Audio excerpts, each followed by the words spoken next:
صحیح بخاری اور صحیح مسلم دونوں میں یہ حدیث موجود ہے، تسبیحات فاطمہ والی حدیث، جو نبی صلی اللہ علیہ وآلہ وسلم نے اپنی بیٹی سیدہ فاطمہ سلام اللہ علیہا کو یہ تسبیحات رات کو سوتے وقت سکھائی تھی۔ جب وہ غلام مانگنے کے لیے آئیں تو آپ علیہ السلام فرمایا اس سے بہتر یہ ہے۔ باقی تو بڑی دردناک حدیث ہے، میری الگ سے ویڈیوز ریکارڈڈ ہیں اس حدیث کے اوپر۔ بال اس میں آپ نے فرمایا 33 دفعہ سبحان اللہ، 33 دفعہ الحمدللہ اور 34 دفعہ اللہ اکبر۔ ایک اور حدیث ہے صحیح بخاری اور صحیح مسلم میں کہ اللہ کے محبوب صلی اللہ علیہ وآلہ وسلم نے ہر فرض نماز کے بعد یہی تسبیحات سکھائی، 33 دفعہ سبحان اللہ، 33 دفعہ الحمدللہ اور 33 دفعہ ہی اللہ اکبر۔ یہ ہو گیا 99 اور 100 کا عدد پورا کرنے کے لیے لا الہ الا اللہ وحدہ لا شریک لہ لہ الملک ولہ الحمد وہو علی کل شیء قدیر۔ اور آپ صلی اللہ علیہ وآلہ وسلم نے فرمایا کہ جو شخص یہ پڑھ لے گا اس کے گناہ اگر سمندر کی جھاگ کے برابر بھی ہوئے تو اللہ تعالیٰ معاف کر دے گا۔ اور ایک اور حدیث میں الفاظ ہیں اسی صحیح مسلم کی حدیث کے اندر کہ یہ کلمات پڑھنے والا نماز کے بعد کبھی بھی محروم نہیں رہتا۔ یہ اتنے بہترین کلمات ہیں۔ اس کے علاوہ بھی کئی ایک احادیث ہیں۔ سنن نسائی میں حدیث ہے کہ آپ علیہ السلام نے ہر نماز کے بعد 25 مرتبہ تعلیم فرمائے 4 کلمات، 25 دفعہ سبحان اللہ، 25 دفعہ الحمدللہ، 25 دفعہ لا الہ الا اللہ اور 25 دفعہ اللہ اکبر۔ اس میں یہ چاروں تسبیحات موجود ہیں۔ تو یہ 25 کر کے یہ 100 پورا بن جاتا ہے۔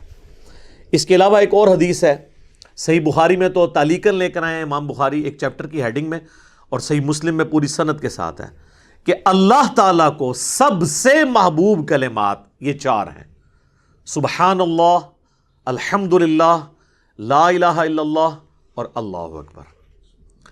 اور ایک اور حدیث ہے صحیح مسلم میں جس میں اللہ کے محبوب صلی اللہ علیہ وآلہ وسلم نے فرمایا مجھے یہ 4 کلمات کہنا دنیا اور جو کچھ دنیا کے اندر ہے جس پہ سورج طلوع ہوتا ہے اس سے بڑھ کر محبوب ہے، سبحان اللہ والحمد للہ ولا الہ الا اللہ واللہ اکبر۔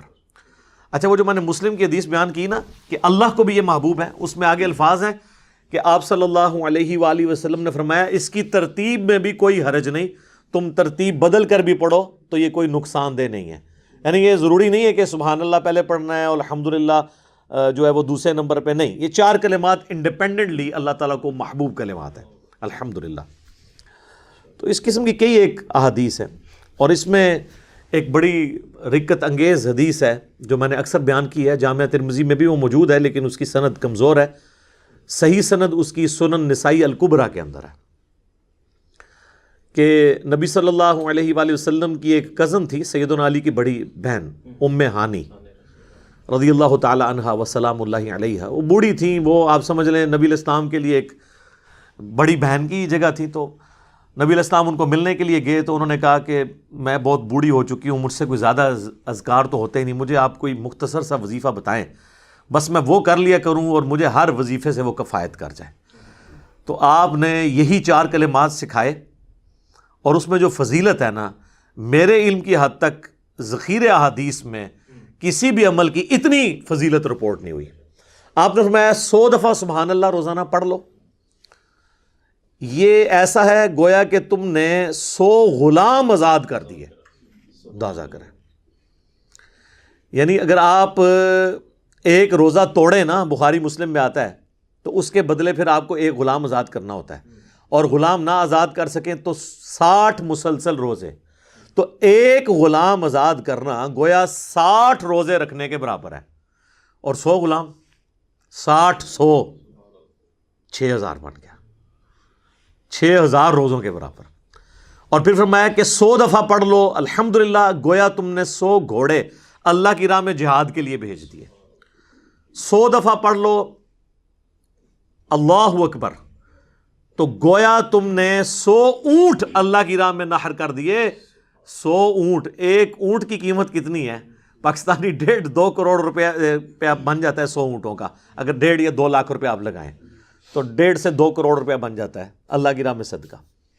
اور آپ نے فرمایا کہ 100 دفعہ لا الہ الا اللہ پڑھو تو سر لا الہ الا اللہ کا تو مقابلہ کوئی نہیں کر سکتا. فرمایا زمین و آسمان میں جتنی جگہ ہے نا یہ سب کی سب بھر دے گا ثواب سے 100 دفعہ لا الہ الا اللہ پڑھنا.